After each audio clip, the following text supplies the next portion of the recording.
Click on the bell and you will see when I upload sporadically.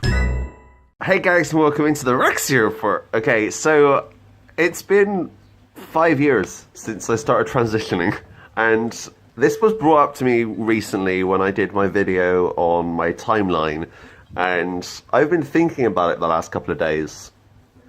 How far have I come? Was it the right decision? Where do I see myself in 5 years?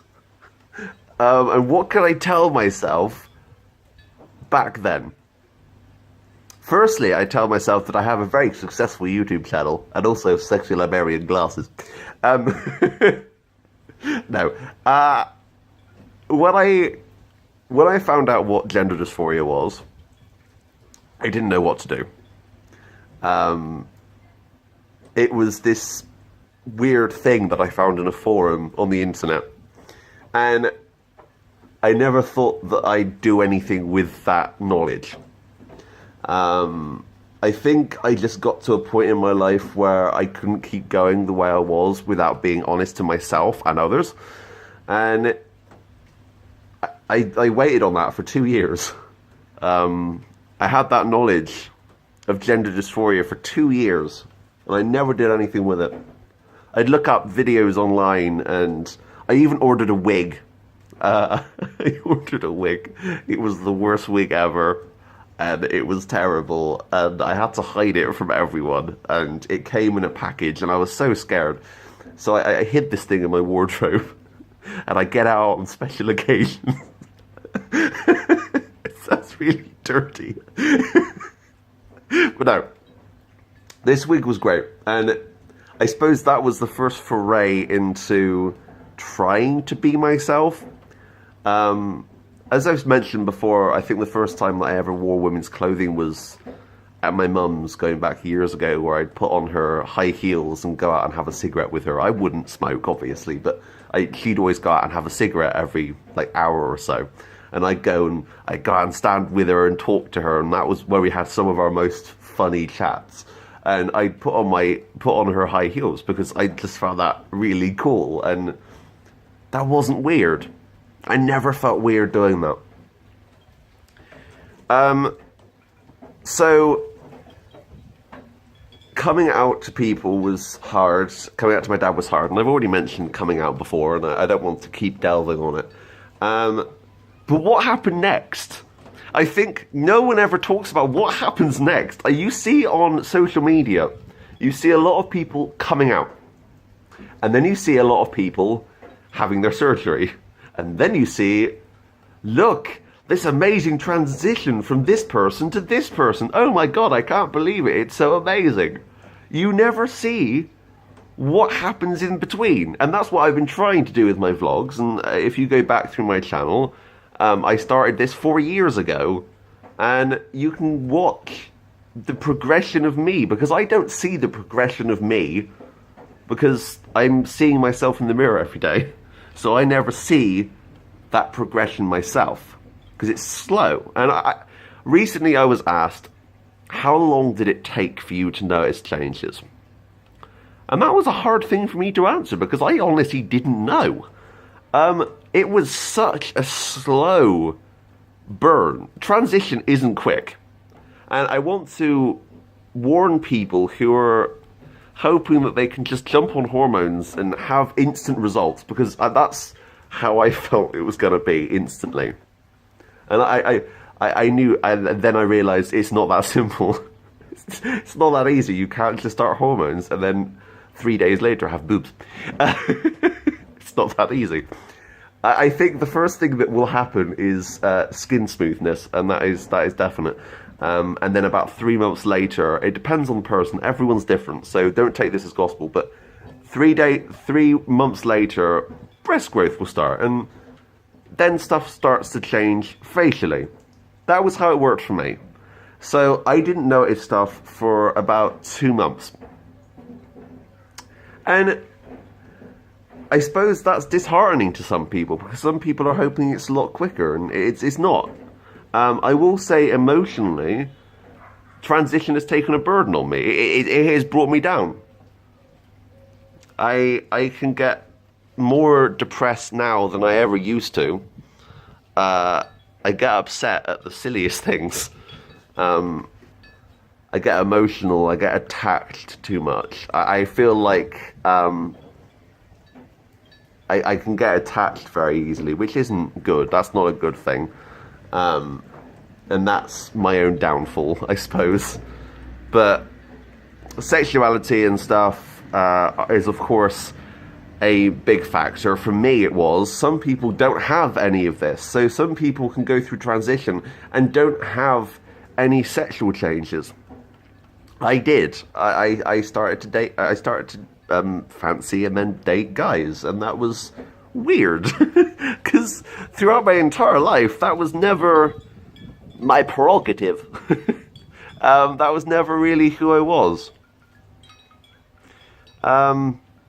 So,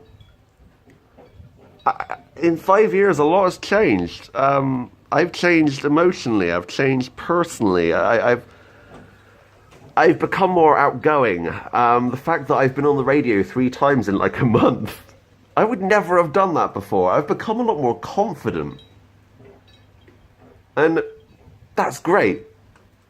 That is great. And I will say to those of you that are watching this that are starting transition, of course this doesn't count for anyone who isn't transitioning or is cis or whatever, but those people who are starting transition can have great benefits. It's not just negative, and I don't want to just delve into the negatives of transition. I want to delve into the positives, because there are so many good positives. You will become more confident in yourself. You will become more happy, because you're seeing, when you see those changes, it's the happiest thing in the world. It's that eureka moment. When other people notice these changes, it's this like eye-opening moment. This eye-opening moment where everything just slots into place. Message to me from 5 years ago. Hello, Ellie. Ellie, yeah, I know. It was before that I was James, so it just progressively gets worse.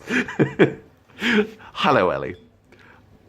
You're starting transition. You've told your family, and they're okay with it. You're gonna be alright. Maybe don't stress so much. And also, your dad's gonna be fine.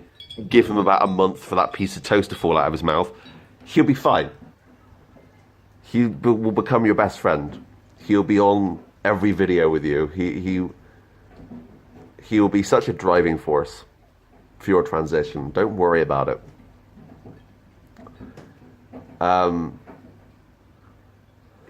Take your time.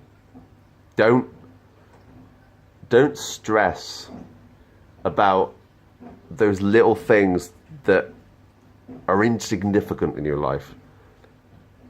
Look at the big picture, because the big picture is you're going to become me. Ah, run.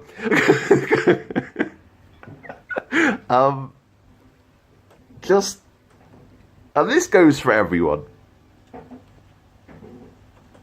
5 years, and my voice still sounds like crap. That's something I need to work on. And I know, but they want to stick a camera down my throat, and I'm not doing that. If they want to stick a camera down my throat, I'm going to shove it up their arse. And that's not happening. But anyway, that's digressing from the point. I cannot thank the people that have helped me through this so far. And I'm only halfway through my transition. Next year, I'm possibly having my SRS, and that's amazing.